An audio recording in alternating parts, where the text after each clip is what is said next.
preguntarse o decir por qué uno tendría que pedirle a un poeta que le dijera algo a Triana o a Colón. Sí, súper interesante. Porque bueno, yo estaba pensando también porque esta imagen de la nave, que es una imagen obviamente antigua, pero Platón la usa en la República, por eso pensé esa pregunta. Y claro, su pregunta, él pone a los filósofos, él pone a mucha gente, pero pone a los filósofos, también pone a los poetas. Pero la figura importante ahí es el filósofo. ¿Qué hace el filósofo? ¿Dónde se pone el filósofo? Si puede hablarle el filósofo al capitán. ¿Qué le dice? ¿Cómo reacciona la tripulación? Al final, en la historia de Platón, que justo tiene tres, como, no sé cómo llamarlo, parábolas, historias, qué sé yo, donde está la segunda es la de la cueva. Esta es la que viene antes. Un poco la de la cueva, al parecer, es como un nuevo intento. Pero en la de la nave, el filósofo lo intenta pero fracasa y termina excluido en el rincón y malentendido y despreciado. Bueno, porque además yo creo que es un problema para Platón que al final no lo resuelve. Si bien habla del filósofo rey, tiene otras partes donde dice, mira, el filósofo al final se tiene que esconder, mantener su vida, poder decir a quienes puedan escucharlo, pero no va a ser exitoso. Entonces, pensando un poco en eso, pensé, ¿por qué uno tendría que también preguntarle al filósofo? Al poeta. ¿Por qué el poeta a quien habría que convocar, o a la poesía habría que convocarla para decirle algo a Triana o a Colón?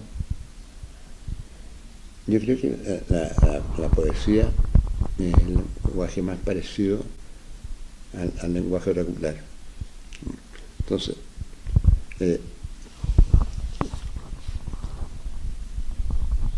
en teoría el lenguaje dice cosas que quien lo emite no sabe, quien lo está diciendo. Entonces, la diferencia posiblemente con el filósofo es que el filósofo sabe lo que está diciendo. Por lo tanto, corre el riesgo de la univocidad. Entonces, esta cosa, el poema es un texto mucho más ambiguo. No se plantea el problema de la verdad. Entonces, posiblemente por no plantearse el problema de la verdad, se ajuste más a cómo opera, a la percepción, ¿no? que un discurso que se presume como verdadero. El lenguaje es como la superficie de un océano. Tiene miles y miles y miles de ondulaciones. Entonces, es posible que ese océano hable de sus islas como una especie de como si todas las olas hablasen al mismo tiempo, que elegir una porción del mar y ponerlo a dialogar con las islas. Por eso creo que lenguajes tienen orígenes comunes, o sea, el lenguaje loco, el lenguaje del poeta, el lenguaje del iluminado, en el sentido hindú. Entonces, pero el lenguaje del filósofo es como un lenguaje que de una u otra forma supone la verdad, aunque sea el lenguaje que está empleando. Yo creo que la percepción de la poesía es más originaria, o sea, no es que sea más antiguo, es más original. O sea, yo digo, el lenguaje de la poesía nace la conciencia de saber que se va a morir. Entonces uno acomoda esa recepción, la recepción la acomoda, uno recibe. Entonces cuando tú ya entras a hacer filosofía, de una otra forma inmovilizaste la percepción, inmovilizaste en una cosa.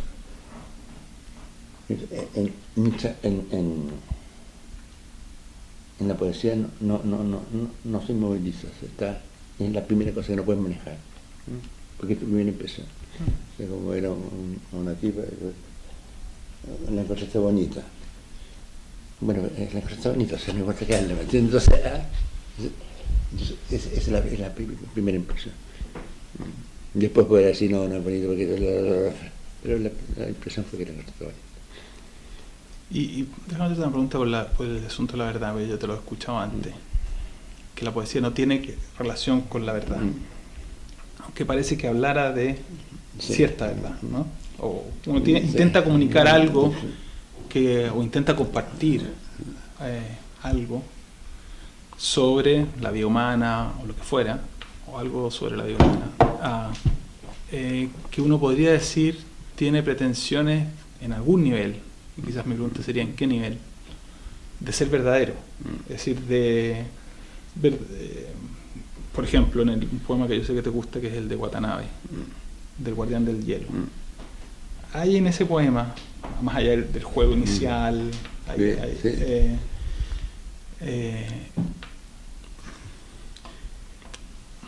no sé cómo llamarlo, pero la pretensión o la reconocimiento de que el poeta se encuentra con ese hielo derritiéndose y lo tiene que guardar igual.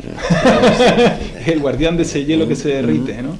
Efímero, pasajero, solo, pero no es, pero lo guarda igual. ¿O no? Entonces mi pregunta es, quiero entender bien, cuando tú dices que no se plantea el problema de la verdad, ¿en qué nivel quizás lo estáis pensando tú? Yo lo pienso prácticamente en todos los niveles, porque un poema puede afirmar A y emocionarte, y otro puede afirmar Z, que en teoría sería lo contrario, emocionarte. O sea, no está la ley del principio de contradicción. Entonces es, por así decirlo, prelógico.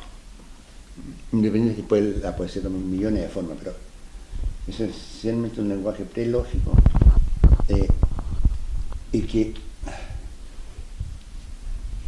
la verdad del poema, estoy un poco improvisando, la verdad del poema es la emoción que provoca, en que lo lee, esa es su verdad. Hay los poemas que realmente cuentan son aquellos que en el lector provocan algo que es indefinible, que tampoco lo puede explicar, como la música, pero que te lleva a zonas de ti mismo y de lo humano que experimentas por primera vez con una intensidad. Borges decía que hablaba de que el hecho estético, o sea, consistía en que el arte se pone al borde de otro mundo.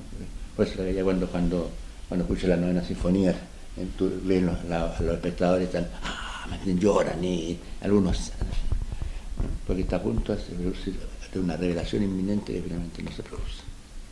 Finalmente está en la tierra. Entonces creo que eso es mucho más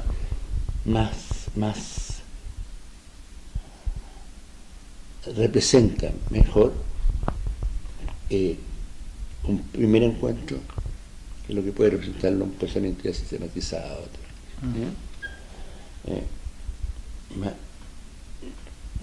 Todo esto es totalmente relativo, porque la gran impronta filosófica que yo creo que sigue siendo en gran parte el platonismo. O sea que tú de la esencia de los ojos puedes derivar a unos ojos particulares, de la esencia de lo humano puede llegar a los hombres en particular. Entonces, por así decirlo, una visión, siempre me llama la atención, incluso en Heidegger, es una visión que va siempre de lo general a lo particular, y muy raras veces va de lo particular a lo general. O sea, estamos en esta situación, entonces aquí no vamos a hablar del tipo, vamos a hablar de esta situación en concreto. Entonces, no, desde esta situación yo puedo llegar a una concepción del universo, del mundo, otra vez, pero no es el inverso. Entonces la piedad, la poesía, creo que es como delicadeza con cada cosa del mundo, porque tú las ves en su particularidad. O sea, ese libro no es igual a ese otro, ¿entiendes? O sea, tal vez a partir de esos dos libros podemos imaginarnos finalmente una especie de estructura perfecta, pero son esos dos libros.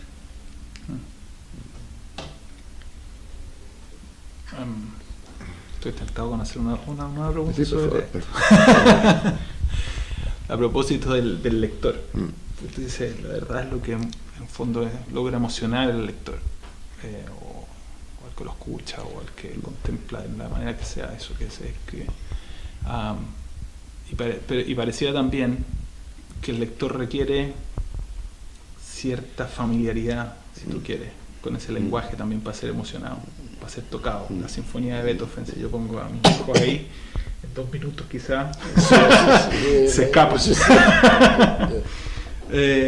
O estoy pensando un amigo, yo no lo he leído, pero un amigo me contaba una investigación que están haciendo gente de 2 o 3 lugares sobre la música, que es algo quizás más constitutivo para nosotros. Y parece que el experimento consiste en poner distintos tipos de música a distintos tipos de personas. Entonces, europeo, Estados Unidos, incluida una tribu nómada del Amazonas. Interesante es que la tribu nómada del Amazonas, cuando escucha, no sé si Beethoven o alguno de ellos, escucha ruido. La escala a la que están acostumbrados, no pueden codificar eso. Y cuando ellos emiten música, el educado en nuestra escala escucha ruido.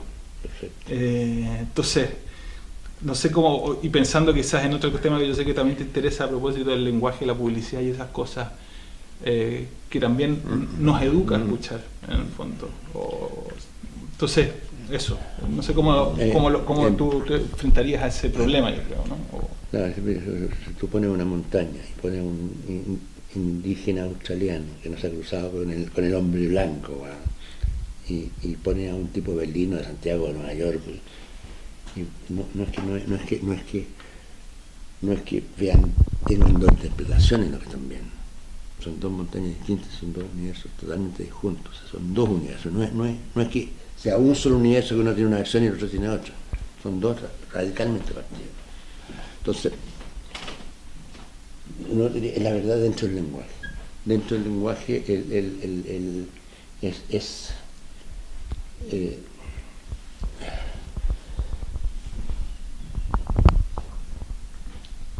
dentro de ese gran sistema referencial que es el lenguaje, hay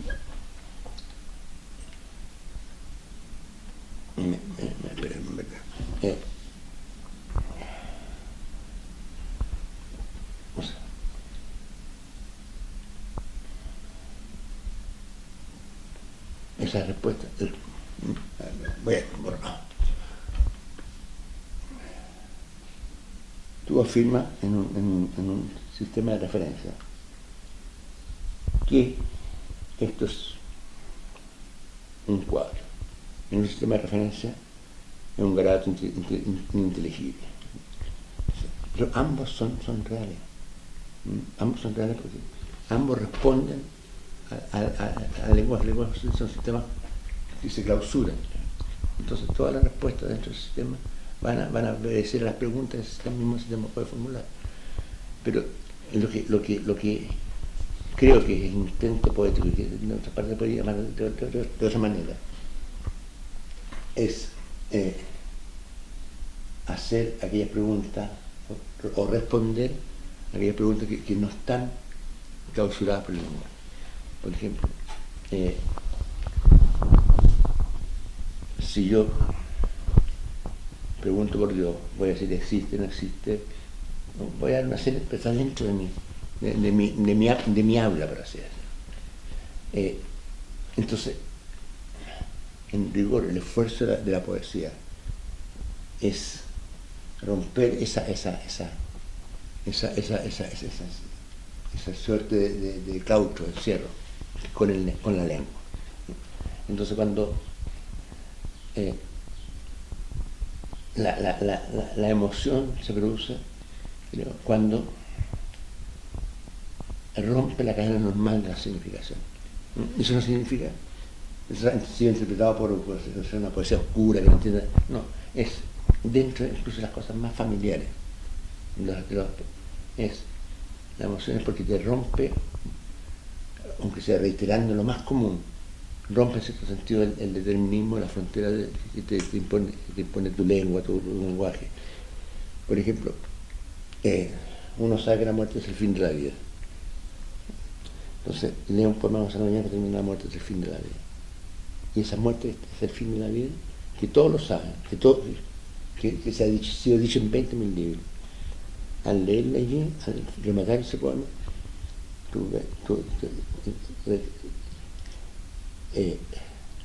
le da a esa significación toda su peso, su carga, Entonces, ahora yo creo que, según el tipo que es mitólogo, el que escribió La diosa blanca, el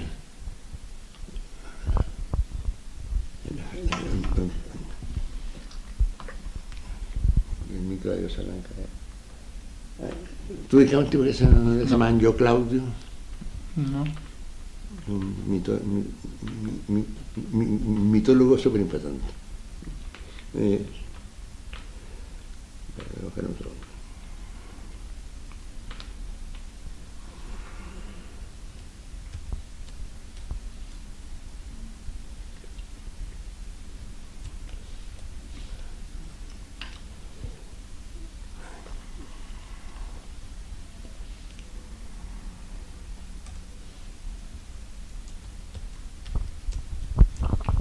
Robert Graves, en inglés. Sí. Entonces, él da un origen de la poesía en un mito que se referían a un culto ancestral a la diosa lunar.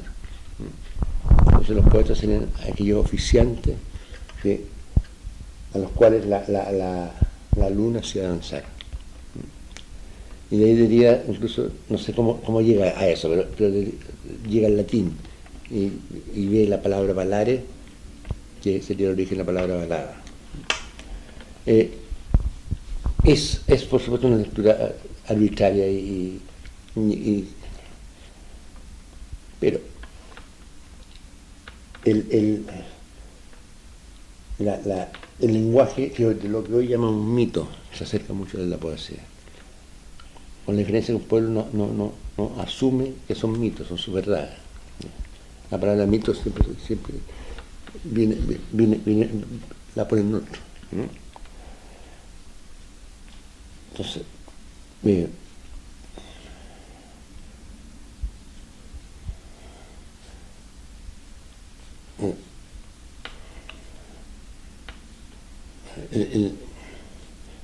el pensamiento, tal como no entendemos el pensamiento lógico, racional, que a veces es una de las posibilidades del lenguaje, una de las posibilidades.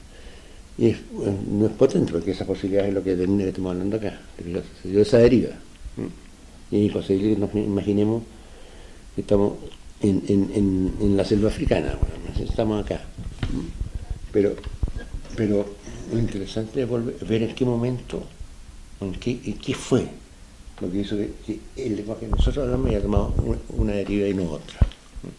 O sea, qué hizo que seamos tipos que toman, que se trasladan en aviones, y que no seamos tipos que se trasladan en liana. O sea, y por ende, tampoco, entonces entender que no hay sistemas privilegiados sobre otros, porque ambos obedecen desde la interpretación del chamán, que hace que llueva, y si no llueve el tiempo se detiene hasta que va a llover. Entonces cuando llueve, entonces ahora llueve esa concepción del tiempo. No es que el chamán se avive, entonces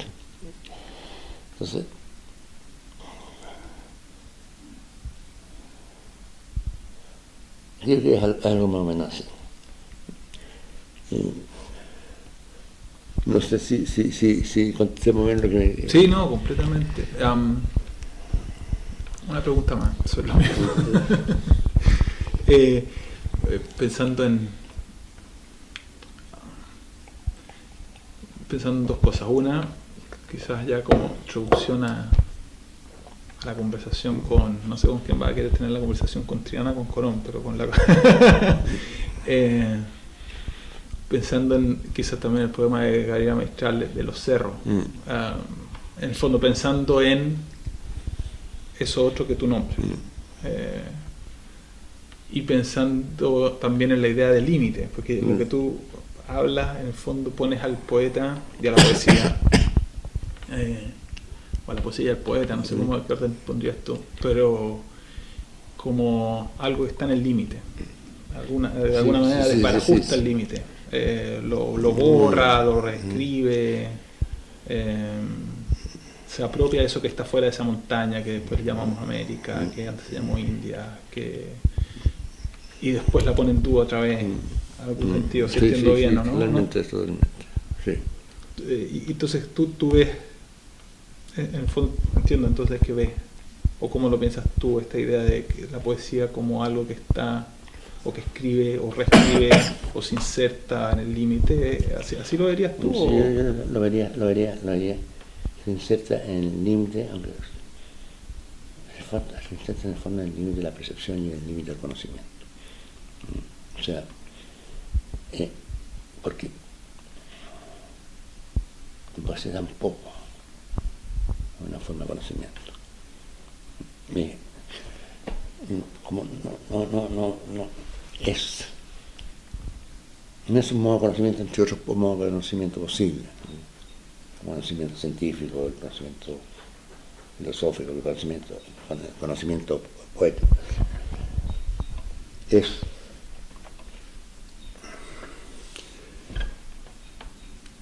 cuando, a ver, vamos al ejemplo concreto.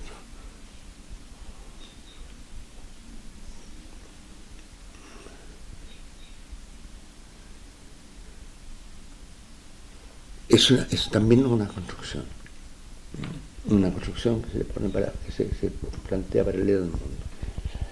El canto América, el canto general de Neruda, es por supuesto de una construcción, pero en esa construcción de una u otra forma está representado la totalidad, no la totalidad de una época, de un tiempo, su esperanza, pero es una construcción y es parcial. Es parcial porque porque adopta un punto de vista. Entonces, no es la poesía como un campo homogéneo, sino que, y la verdad puede ser totalmente contradictoria. Por ejemplo, Octavio Paz, cuando fue a la India, se alucinó con los dioses, con la reencarnación, anduvo en elefante. Y quedó totalmente fascinado y tuvo una gran influencia sobre él. Y luego, cuando estuvo en la India, vio la miseria, vio la pobreza, entonces, pero yo no puedo decir que una es más verdadera que la otra, ¿no? Yo sentimentalmente, efectivamente, con la visión de Neruda, pero no puedo decir que lo otro que vio el otro no es verdad. Además que lo expresa en un libro Paz que tiene Octavio Paz en la India, es precioso. Pero, entonces, ambas posturas. No es la cosa de decir que está todo democrático, por lo tanto ambas son igualmente válidas, sino que es su validez, está dada, o su validez o no, está dada por los sucesivos estados del mundo, ¿no? Es una vieja discusión, o sea, ¿cuál es la poesía finalmente que vale?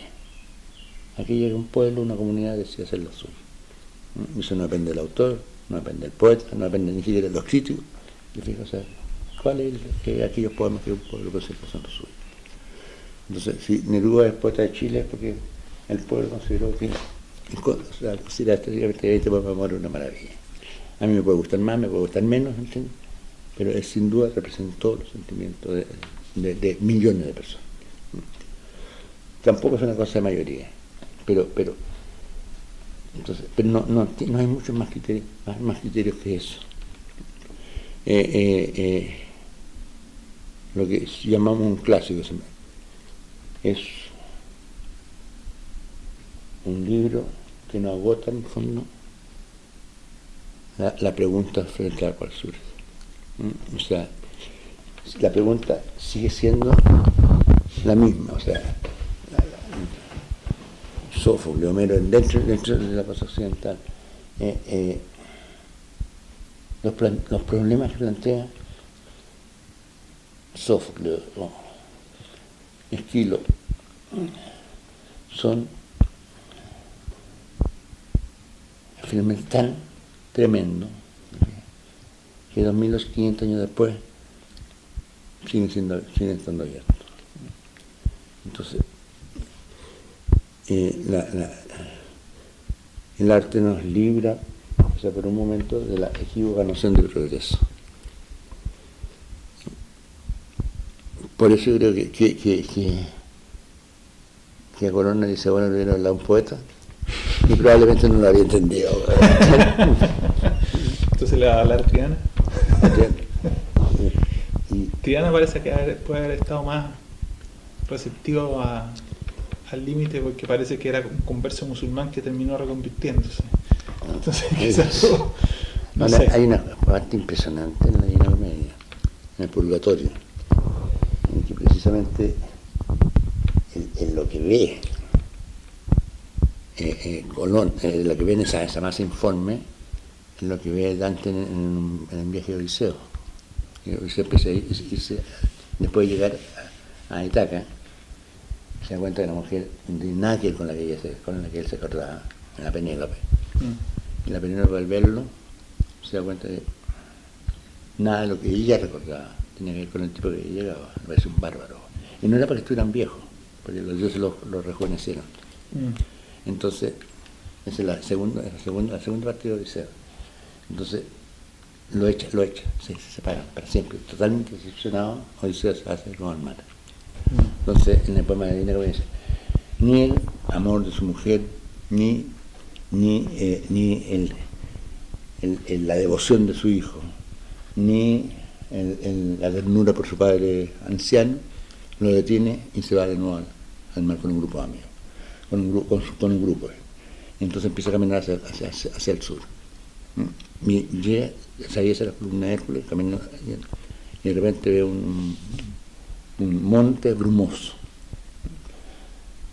Y ese monte brumoso, si uno sigue estrictamente el recorrido, como hacen los buenos eruditos, te fijas, ese monte brumoso no puede sino ser América, por el recorrido que está haciendo. Y ve la Cruz del Sur. Entonces no tenían cómo verla. Entonces, el primer tierra a la vista posiblemente de América, que pertenece a una tradición que se puede pesquisar, porque los vikingos y todo, está más o menos claro que el Colón no fue el primero que llegó a este lado, ¿no? Pero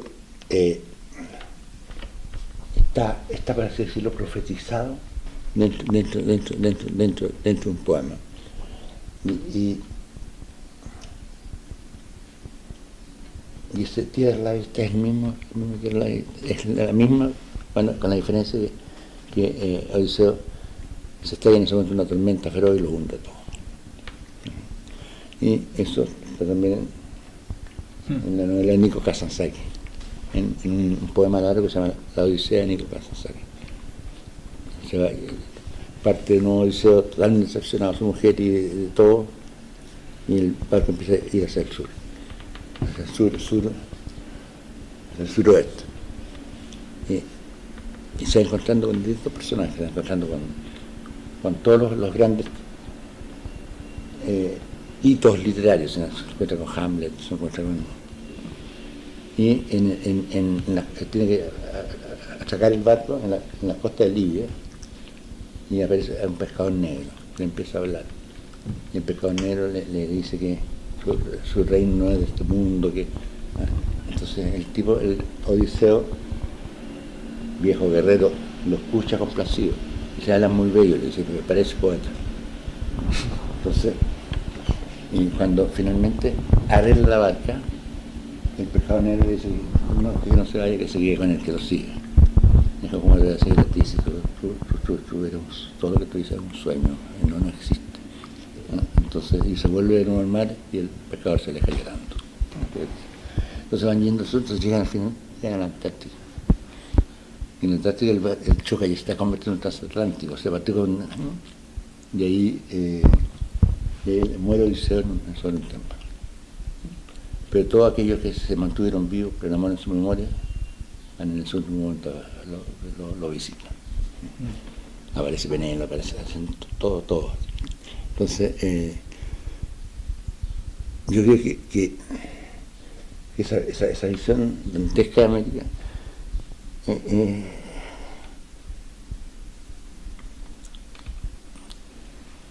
es Nando Magallanes, creo.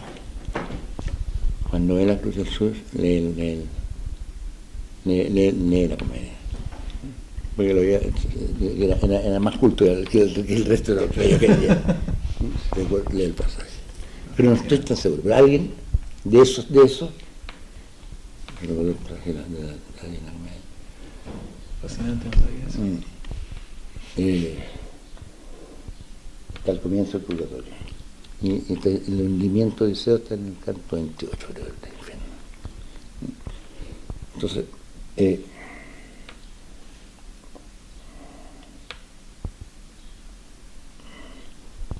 yo no creo que el poeta sea un vidente, ni creo que sea un mago.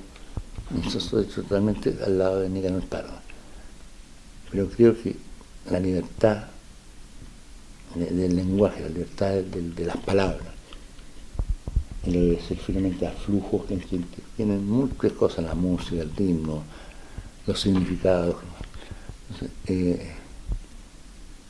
representan mejor lo nuevo, lo que te llega en un momento dado, que cualquier otra aproximación, creo.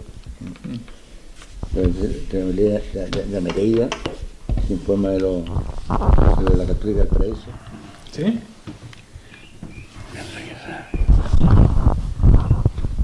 No fue el hallazgo ajeno a los descubrimientos o marinos, pájaros salvajes, el mar incierto, la gente desnuda entre sus dioses, porque el don para mostrarse equivoca la esperanza.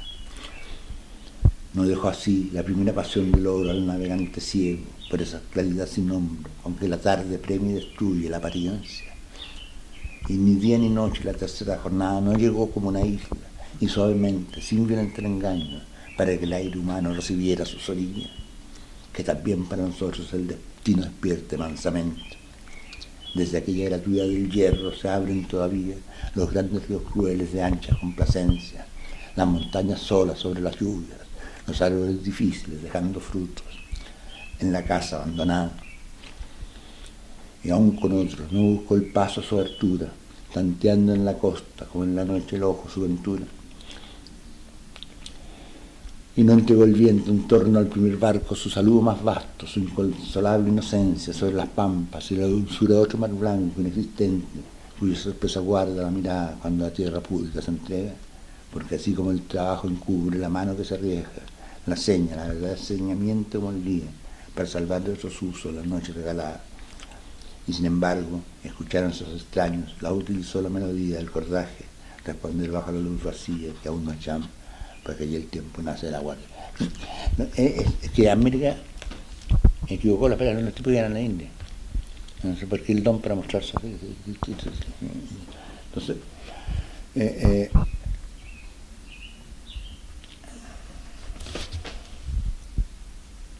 que América rompe como un regalo, como un don, pero también como una interrupción. El tipo no estaba buscando América, apareció.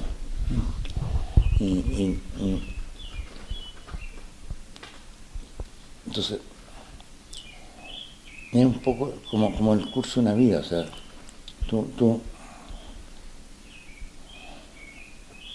uno no anda buscando a una persona específica, sino que te encuentras con esa persona, te encuentras al margen de todas tus decisiones, tus previsiones.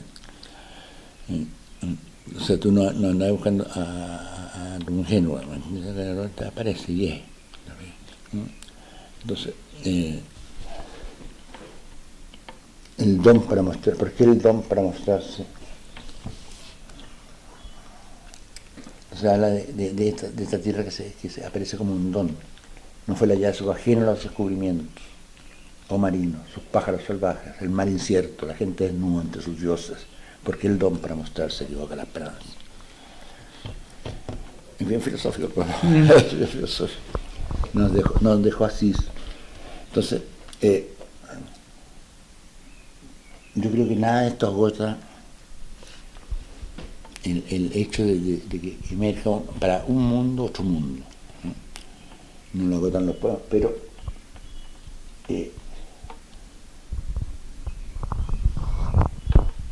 pero esa aproximación es más profunda, es más plástica, para así decirlo, que las otras. O sea, porque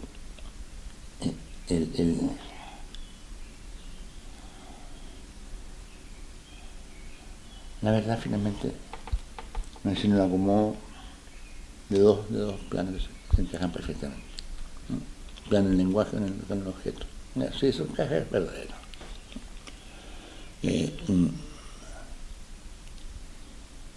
Pero es unido, porque la mentira es tan particular de la realidad como la verdad. Incluso, yendo a un cierto extremo, la verdad es la mentira más peligrosa, ¿no? Porque pueden matar en nombre de ella. O sea, la gente mata y muere en nombre de la verdad. No veamos a los Al-Qaeda, bueno, a los terroristas israelíes, bueno, a los católicos, bueno, en nombre de la verdad se mata.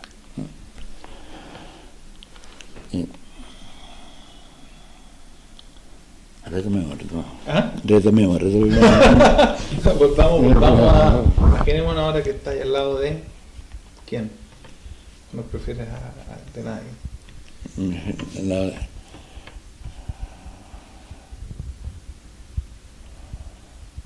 Hay una asunto tremendo al lado de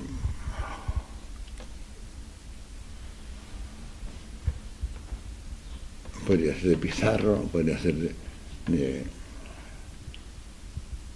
Cortés, al lado de los descubridores, los conquistadores. Entonces, ¿qué harías tú, siguiendo el ejercicio así estarías al lado, le susurrarías, le gritarías, guardarías silencio? Trataría de pararlo porque hay un fraile Endecito, no es fraile Endecito, un fraile que tiene un nombre, que fue cuando Pizarro llega al Cusco,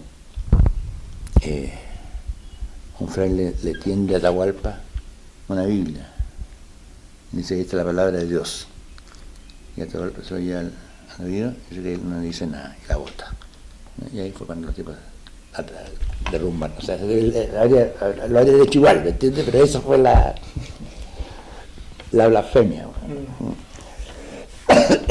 Entonces, era un poco lo que tú decías, o sea, para eso era ruido nomás, ¿me entiendes? Era entonces, es difícil meterse en esos mundos, los mundos precolombinos, porque pues no tenemos la lengua, entonces es como solamente uno accede a través de esas cosas, a esos mundos, a través del sueño, a través de la poesía, porque no podemos saber exactamente cómo era, pero hay un libro de Garcilaso, Comentario Real, en que no es que él describe cómo era el mundo antes de la llegada de los españoles, que él no fue por lo más, él nació después de los pesanos. Y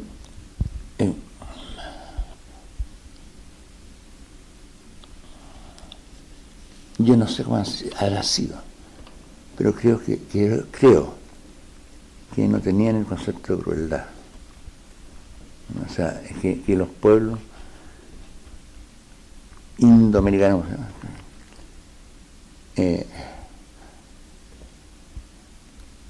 hacían sacrificio humano, y también los incas, para alimentar al sol, para que el sol... Entonces la guerra tenía sentido porque era una cosa para tomar prisioneros, se sacrificaba. Sin embargo, cuando entra la cultura occidental, emerge el mal como categoría. No sé si eso será tan así, pero y eso hace que un tipo se llama Fernando Guamán Poma Ayala recorriera todo el mundo indígena en casi del altiplano, ya por el final del 1500, y escribió un libro que se llama Nueva Crónica de Buen Gobierno, que es una larga carta al rey de España, en que le propone mantener el orden social incásico bajo el protectorado de la Iglesia Católica, te fijas, pero no perderla. Y una carta muy impresionante, un libro impresionante. Entonces, porque pues, le habría hablado a los conquistadores, le habría hablado, dejen esto más o menos al cual, ok, son los conquistadores, ya, ok, me someto, pero mantengamos esta estructura social. Imaginando que a través de ciertas poesías Pizarro era un buen lector o un buen auditor. Entonces, ¿qué poesía le hubieras leído para que él viera esa experiencia que algunos versos pueden traer? ¿Qué verso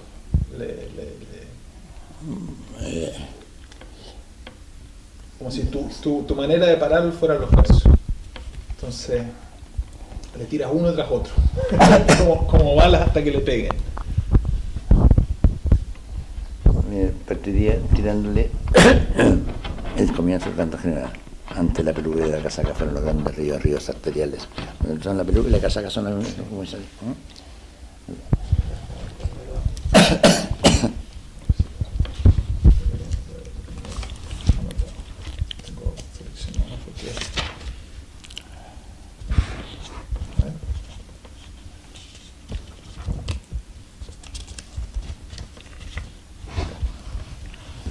La peluca y la casaca fueron los ríos arteriales, fueron las cordilleras en cuya honda raíz el cóndor o la nieve parecían inmóviles. Fue la humedad y la espesura, el trueno sin nombre todavía, las pampas planetarias.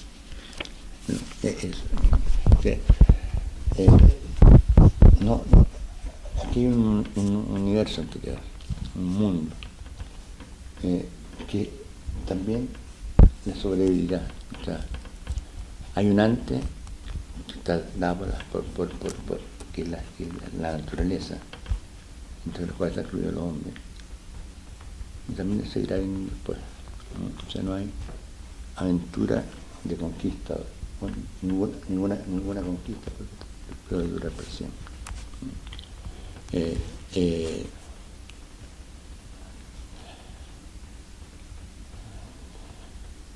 Y después yo creo que le leería poemas de amor. Poemas de amor.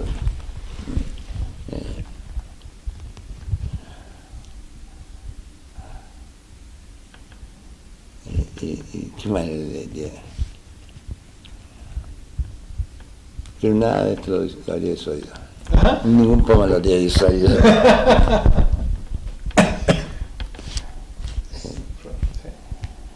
Recordaría tal vez el Eclesiastés bíblico.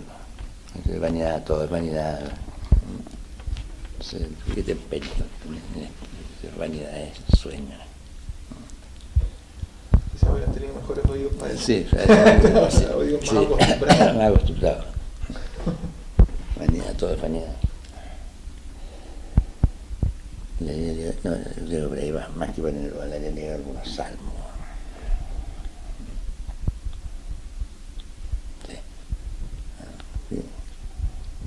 Que ellos están haciendo el papel de los opresores.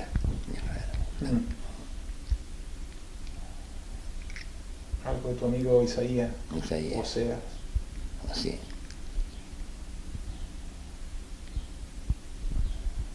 Nadie me quiere y todos me han abandonado. Pero ¿puede acaso una mujer, al dejar de querer al niño y llevar su vientre, o abandonar al hijo que alimenta. Pues bien, aunque se encontrase alguno que así lo hiciese, ya nunca me olvidaré de ti. Es precioso.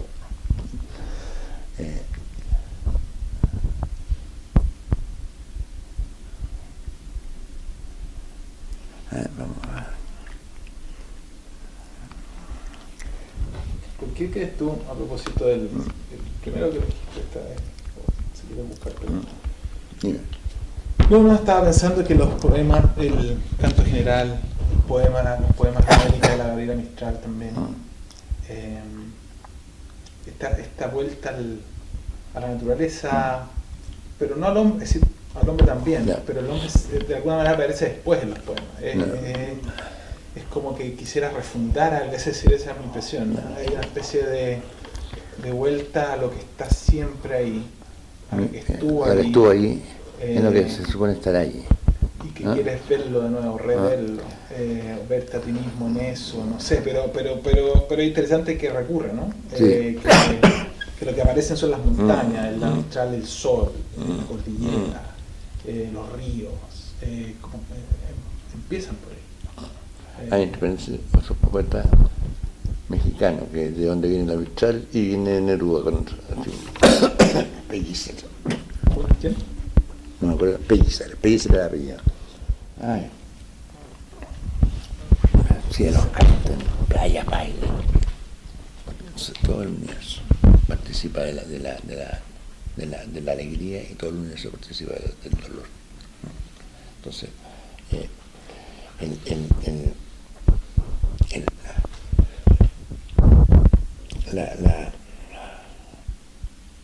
¿por qué aparece la naturaleza? Porque la naturaleza, en el fondo, es el reflejo y también el coro de las pasiones humanas, no solamente la naturaleza. O sea, cuando llega Ercilla habla del paisaje chileno, a pesar que todavía no se usa la palabra paisaje, pero aparecen los bosques, los ríos, y son todos obstáculos. Entonces el paisaje se levanta una cosa contraria, o sea, como. Y en Neruda, el paisaje es un aliado. Entonces, en el fondo, los paisajes son también una construcción de la mirada. O sea, mientras vas atravesando la vida, se van levantando las montañas, se van levantando y entonces la unión de naturaleza y experiencia humana es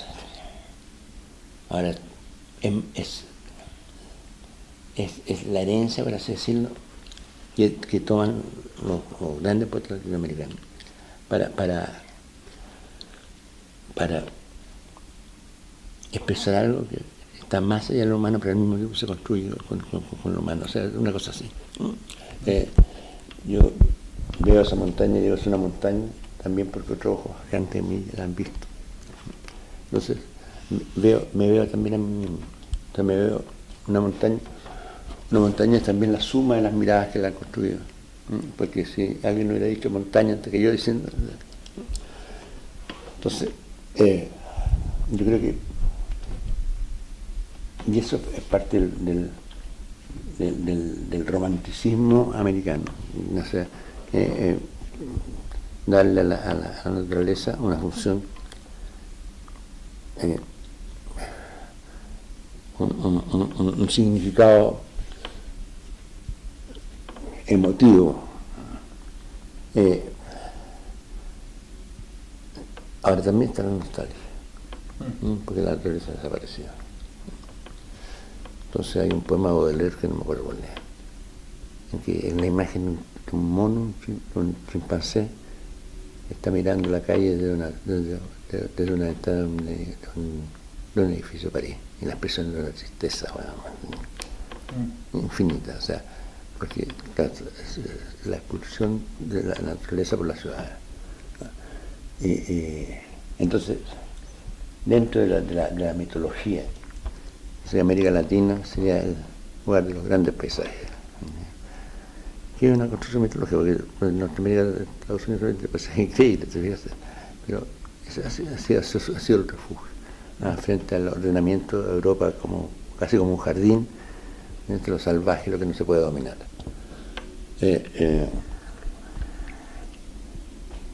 y creo que la forma de responder de la poesía y del arte fue oponer a las formas, a toda forma de conquista o de explotación, ¿no? Oponer la fuerza de la naturaleza. O sea, es casi como una oposición, casi como un uso.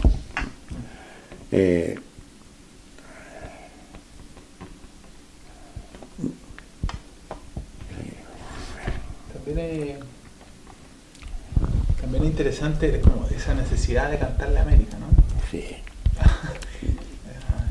que si creo, si ponemos también a Bello ahí, que de hecho fue un gran constructor, sí, en ese sentido, Código Civil, la Universidad de Chile,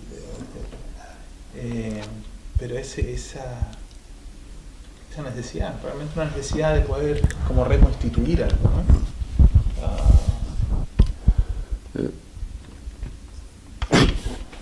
Yo creo que también tiene que ver algo con lo que está en Altazor. Altazor, la cosa de cantar en la América también porque no sabemos bien de dónde viene.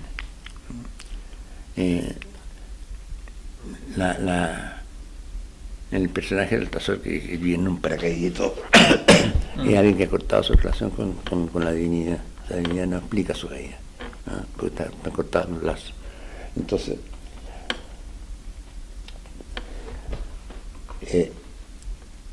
creo que en Neruda está la necesidad imperiosa de restablecer el lazo con algo que se podría llamar los sacros. Y la representación de los sacros estaría la naturaleza. O sea, volver a un...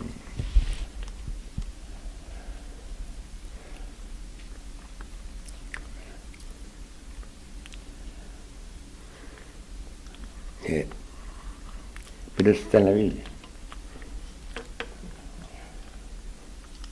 No, tú quieres encontrarlo.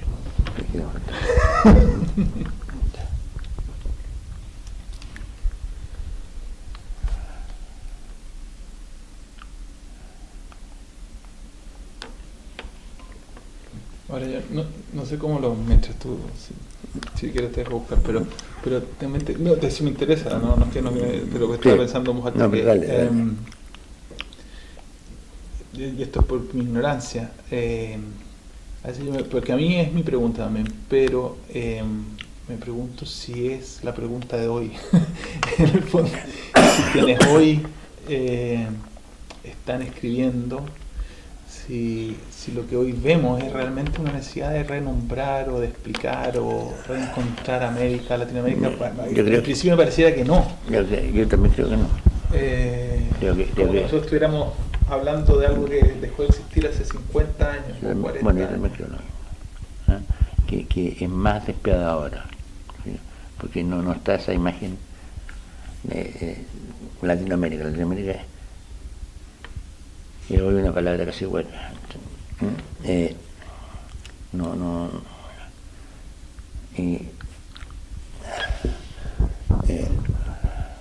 Nadie está buscando reencontrarse con una pureza original. No está dentro del horizonte.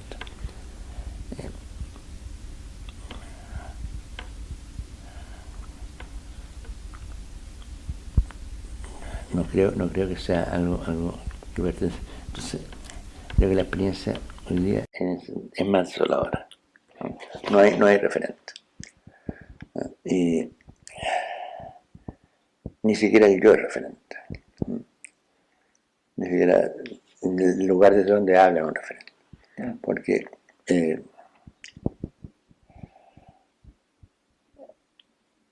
además hay una sustitución impresionante de lo real por lo virtual. O sea, tú en internet estás conectado con todo.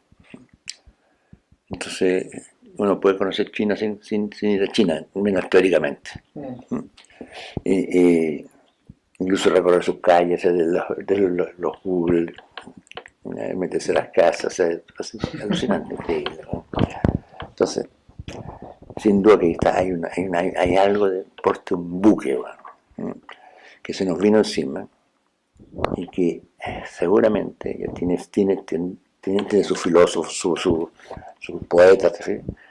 Pero estamos asistiendo estamos en ese cambio tremendo, ¿no? En el cual tú, y por supuesto tus hijos, pero tú también, eh, son más protagonistas, ¿sí? Yo sigo razonando con el lenguaje, con la razón pre-internet. Entonces, en ese sentido, también es súper relativo porque razono con una lógica de libro. Pero el internet te plantea frente a puras cosas que son simultáneas. Estoy mirando acá, estoy buscando Isaías, entonces la naturaleza, el espacio, cambia de valor. Es totalmente. Ahora, creo que los textos fundamentales, esos perduran y atraviesan todo, lo atraviesan todo, pero son reinterpretados. Y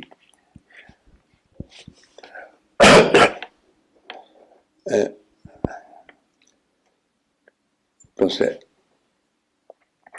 hay también un Isaías en la red, que son reinterpretados de otra manera. ¿Tuviste la película, esa película de ciencia ficción, Blade Runner? No. Hay un monólogo, ¿eh?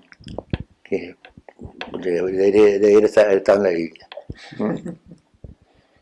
Donde el tipo se está muriendo y se vivió como 1000 años, porque cerca, dice, he visto las puertas de Anheuser desaparecer, ¿no?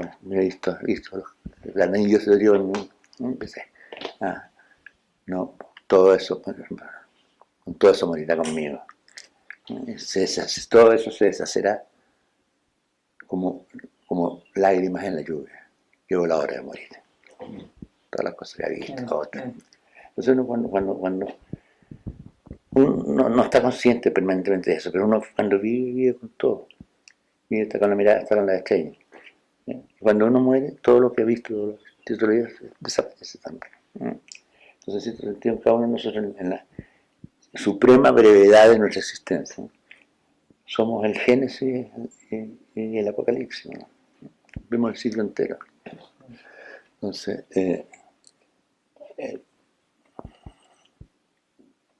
estamos, porque yo miro el árbol, ¿y dónde termino yo? Termino donde yo veo, hasta donde yo alcanzo a ver cuál es el límite de lo que llamamos yo. Y aquello que llamamos yo en un momento dado se funde con las cosas, o sea, el límite borroso donde terminas tú, y así te la silla aquí abajo. Pero si la siento yo, me prolonga la silla.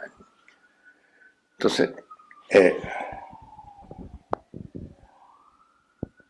esa condición de la existencia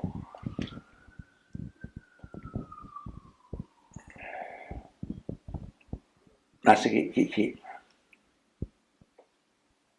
la relación de ese yo con lo que se circunscribe no tenga límites precisos.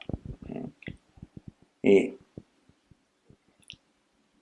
con el internet eso además que cuando tú estás conectado con China, bueno, no sé.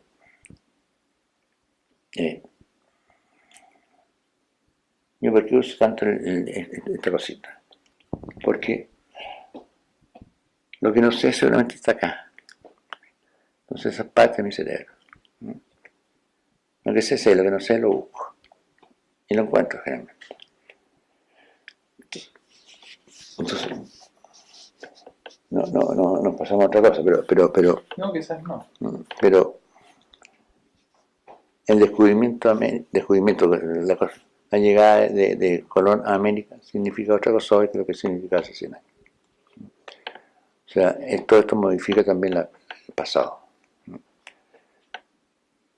probablemente ignoremos cómo afectará el futuro. Y lo ignoramos porque puede caer un meteorito y nos borra todo, bueno, pero sí modifica la lectura del pasado. Déjame, ya, para terminar, vamos a terminar con otro ejercicio de imaginación para ver, para vincular esto con él. A propósito de la llegada, van en los barcos, Triana, Mira, Colón, Mira, no sabemos quién ve primero, que lo ven algo borroso, que transforma todo, los transforma ellos también. Entonces ahora nosotros estamos en el barco. Y estamos viendo algo borroso por lo que estamos conversando. No sabemos qué. Nos está transformando.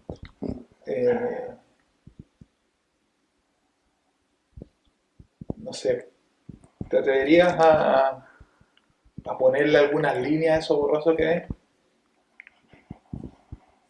Que para ahora nosotros vemos y decimos, pero sabemos, era la isla, no sé qué. Y otros dirán, quizás, si esto queda en la red, obvio, no lo veían y estaba ahí. ¿Te atreverías a tirar unas líneas de eso que...? Mira, una cosa lateral, te miras tú cuando veo a una persona, Juan, lo ves de espalda, Juan, y corre donde está él, se da vuelta y no es Juan. Pero durante ese lapso, fue Juan. O sea, fue absolutamente Juan. Creo que es más o menos parecido. O sea, yo no sé qué podría reconocer en eso. Incluso no reconocen nada, incluso sea absolutamente desconocido, pero voy a nombrarlo. De la cosa esa. Entonces, la primera cosa es que vamos a nombrar eso. Y mientras lo nombremos, de esa manera va a ser exactamente eso. Después daremos otra versión.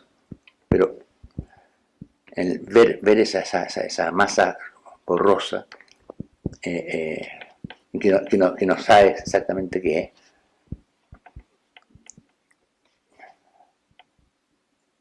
te puede producir pánico o esperanza, pero la incorporas al mundo de lo dicho, lo expresable. Con los nombres puede estar con conceptos que pueden ser totalmente inadecuados, pero va a estar haciendo una relación con ella.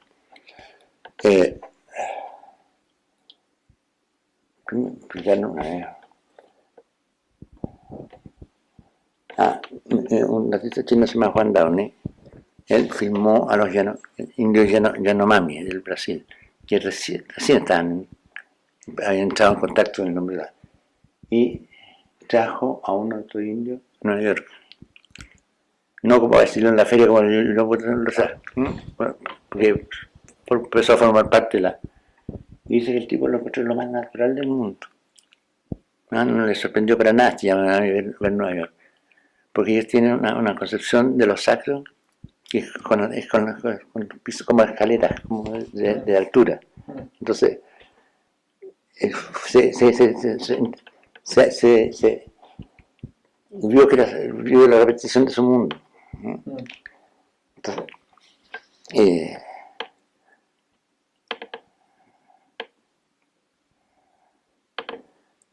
en todo caso, si me pasa una cosa así, estaría súper asustado. Un arrecife.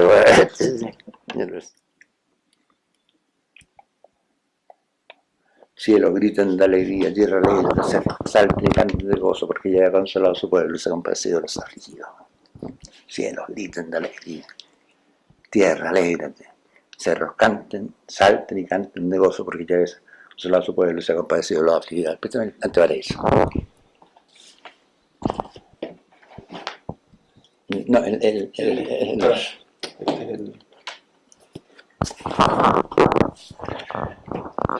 sé, yo creo que no me compleja mostrar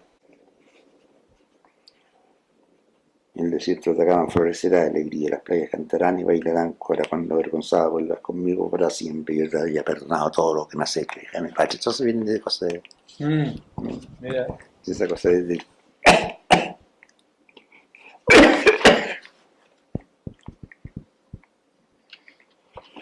¿Y cuál sería el poema que tú le tirarías ya a Cortés o a Pizarro? El tuyo, uno tuyo.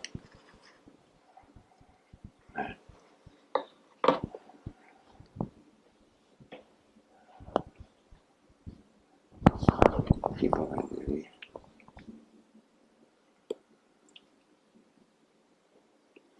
Pucha, esa pregunta es complicada.